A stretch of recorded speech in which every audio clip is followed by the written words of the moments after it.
Moi, ce que je souhaite pour 2012, c'est qu'il y ait un grand mouvement social, qu'il y ait une sorte de séisme social et politique, que les Français se mettent en mouvement, que la France appauvrie, que les couches moyennes disent « il y en a marre de ce système capitaliste ».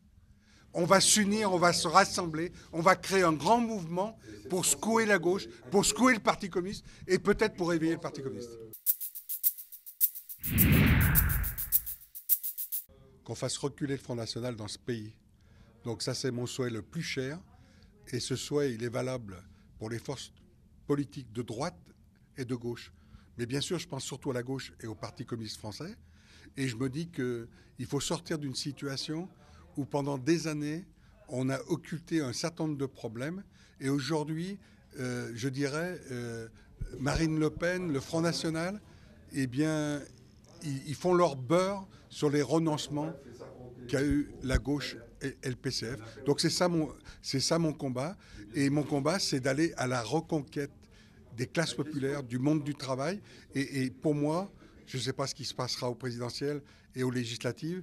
En tous les cas, je me bats aux législatives pour qu'on ait toujours un député communiste ici avec Michel Picard. Mais je suis persuadé qu'on peut regagner des électeurs qui ne votent plus, qu'on peut regagner des électeurs qui votent Front National et qui votaient communiste il y a plusieurs années.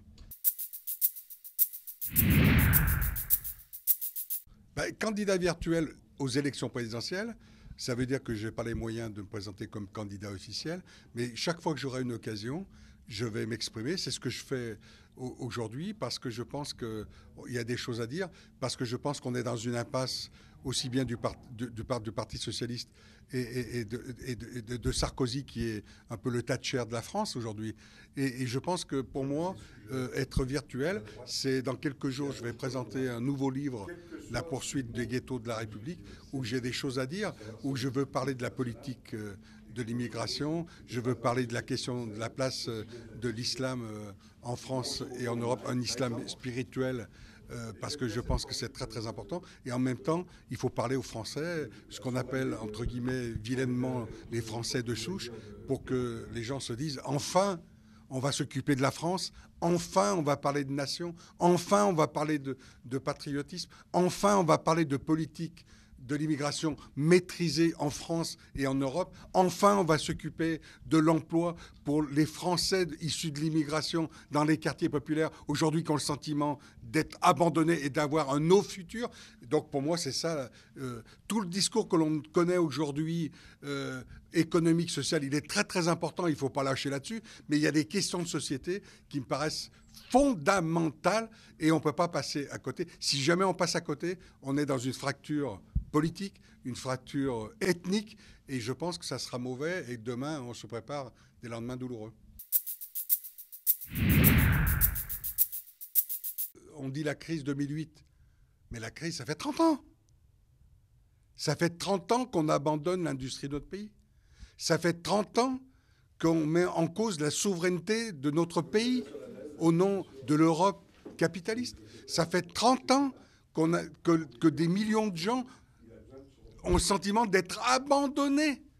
Donc, je dis, le pire peut être devant nous, mais il peut y avoir aussi des réveils citoyens, des réveils sociaux, il peut y avoir des séismes, il peut y avoir du bon et du mauvais de ce qui se passe en France et en Europe.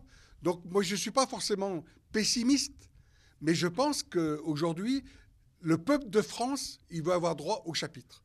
Et pour avoir droit au chapitre, il faut qu'il ait le sentiment qu'en France, on va lui redonner sa souveraineté, ce qu'il a perdu depuis des années. Non seulement vous allez m'entendre, mais en plus, le fait de ne pas être candidat aux législatives, je pense que je suis encore plus libre de mon propos. Et vous verrez dans mon livre « Les ghettos de la République » que je ne tourne pas autour du pot.